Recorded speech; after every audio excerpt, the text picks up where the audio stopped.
What's up, you guys? This is Devin from CenturyFX Studios, and we're back with another video. Today, I'm filming this video on MLK Day, so in honor of Martin Luther King, I want to say Happy MLK Day to everybody. It's not just a day off. Try to at least go back into YouTube files and look at a video of Martin Luther King and in reference to his livelihood and what he did to make this world a better place. So today we're going to be talking about photography A to Z once again, but today is a very special day. We're on the letter D, and we're going to be talking about the daguerreotype. Now, for those of you who are looking at me sideways, you might be saying, Devin, what the heck is a daguerreotype? Did you just make up that word? Well, no, a daguerreotype is an old image taken with old photographic processes, and this image was captured on a silver plate. This iodine polished and sensitized silver plate was used in conjunction with mercury to create an image. It wasn't the earliest image that we had seen, but it was one of the most notable images to date. This notable image during that time, at that date, was introduced by a man named Louis Daguerre. Now, in 1839 in France, when Louis Daguerre introduced this was a combination of things that he had worked on throughout his life, but I'd be remiss if I did not mention Joseph Nicephore Niepce, who most people coin as the inventor or founder of photography, who helped Louis Daguerre in all of his findings with the daguerreotype. Joseph Nicephore Niepce created the first image in 1826 and then died 7 years later in 1833. Louis Daguerre propelled his work when working with Joseph Nicephore Niepce on capturing and creating what we know today to be a daguerreotype. Of course, the daguerreotype was based off of Louis Daguerre's name. It's no way of getting around that one. Now, back in the beginning of the video when I was defining the word daguerreotype, I mentioned early photographic processes. That early photographic process was heliography and also the use of the camera obscura to create an image.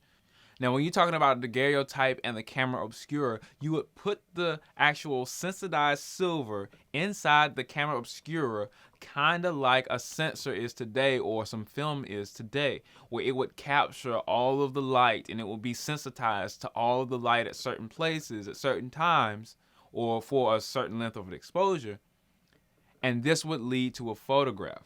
Now, of course, they had to do other things, unlike us today, where we can just take a picture and not think twice about it, really, because we can take a picture so easily. It took them a lot of time to create this image.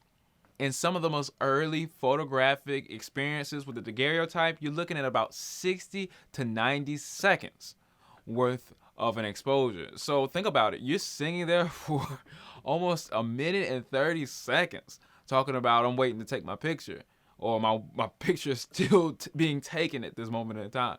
So you can imagine that most people who were taking a daguerreotype at that time wasn't smiling. They were probably frowning or just sitting there playing, kind of like an artist drawing your image. Now, the daguerreotype was popular from 1839 to 1860. Most of the daguerreotypes that we see today are after 1845 because they incorporated a different chemical to lessen the exposure time so people could actually take the picture in a reasonable amount of time. This new chemical was actually bromide.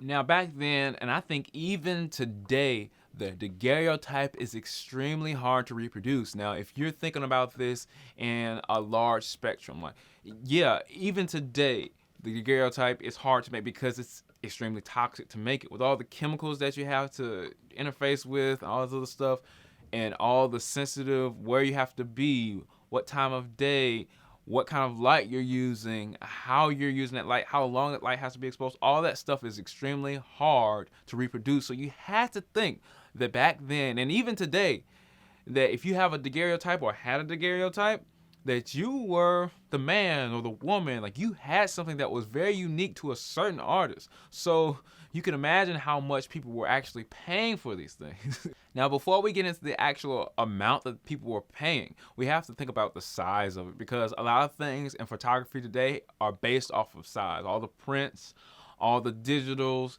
everything that you see in photography, it has a big influence on the size of image that you're taking, because you can't just put a raw 45 megapixel JPEG or 45 megapixel image onto Facebook. It just doesn't work like that. So even though we kind of slide by size and all of our algorithms kind of size things up for us, size is a big issue or big topic in photography, the size of your image. And the daguerreotype was around 6.5 inches to 8.5 inches. The daguerreotype was 6.5 by 8.5 inches, and this was considered a large plate size. Now, the daguerreotype ranged from quite a few sizes. You had the whole size, you had the half size, you had the quarter size, you had a 1/6 size, you had a 1/9, and I believe you also had a 1/16 or a 16th of a size, however you say that. Depending on what frame size you got,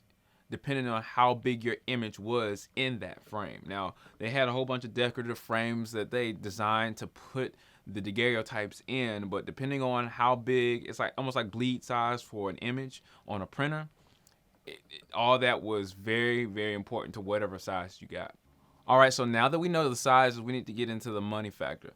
Now, the daguerreotype back then cost $5. All right, now $5 back then is about $100 in today's money. So about 1800s, you're looking at $5, which was a week's worth of wage for them, was about $100 in today's money if you calculate all the inflation, so on and so forth, which is very, very interesting to me. If you were to buy a daguerreotype today, you're looking at about, for a still image of a man or a woman, a portrait, something that simple, about $25 to $100 for one. Now, if you were to purchase some kind of famous figure or historic daguerreotype, you're looking at over hundreds of thousands of dollars, depending on what the subject is. So that's something to think about when you're firing away with your D800 or your 5D Mark IV or your 7D Mark II or whatever camera that you're using today, that the daguerreotype for one image cost about $5,000 to $100,000, depending on who you were getting a picture of, how it was getting processed, so on and so forth. Now, going back to what I said about the daguerreotype being hard to reproduce, the daguerreotype does not last long at all. And the reason why the daguerreotype doesn't last long is because of natural atmospheric conditions. You know, the sun, anything kind of polluting in the air, things of that nature. So most people probably try to preserve these as much as possible. And that's pretty much it. That's all I want to talk about on the daguerreotype today, but it makes me wonder, who are the earliest big figures that we know of that were actually taken on daguerreotypes? You know, we're talking early 1800s, mid 1800s, 1845, 1850, 1860s.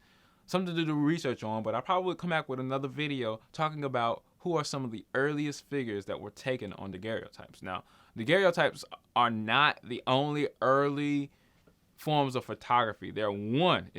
The daguerreotype is only one form of early photography. I'm going to be talking about a lot more, but the letter D is for daguerreotype today. We're going to move on to E, which is exposure, and we're going to bring that, guys, right to you.